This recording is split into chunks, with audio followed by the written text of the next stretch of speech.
గ్రామంలోని 37 మంది పేద కుటుంబాలకు ఇందిరమ్మ ఇళ్ల పట్టాలను పంపిణీ చేశారు. బీఆర్ఎస్ 10 ఏళ్ల పాలనలో పేదల సొంత ఇంటి కల నెరవేర్చలేకపోయిందని ఎమ్మెల్యే నిప్పులు చెరిగారు.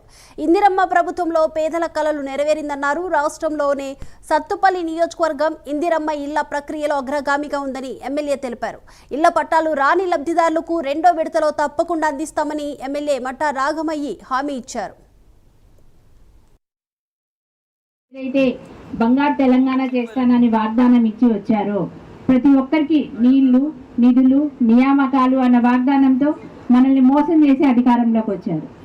కానీ నీళ్ళు ఎవరికి వచ్చినాయి, నిధులు ఎవరికి వచ్చినాయి, నియామకాలు మీ అందరికీ తెలుసు. దొరల పాలన అచ్చంగా ఒక్క ఉద్యోగం కూడా గవర్నమెంట్ ఉద్యోగం 10 సంవత్సరాల్లో రాలేదు. అదేవిధంగా నీళ్లు, మన సీతారామ ప్రాజెక్టు అలా దాన్ని వేస్ట్ చేసి దాన్ని పడవ పెట్టేసేసి ఉన్న డబ్బులన్నీ కూడా 1,00,000 కోట్ల రూపాయలు కాళేశ్వరం ప్రాజెక్టు కట్టడం జరిగింది. అది కూలడం కూడా జరిగింది.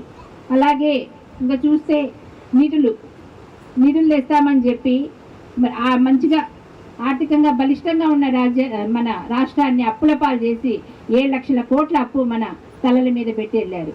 దానికి ఇప్పుడు నెలకు వడ్డీ 65,000 కోట్ల రూపాయలు ఇప్పుడు ప్రభుత్వం చెల్లించాల్సి వస్తుంది. ఇదంతా ఎవరి పాపం? ఇప్పుడు చేసి వాళ్ళు పైపెచ్చు వాళ్ళదే పై మాట అయింది.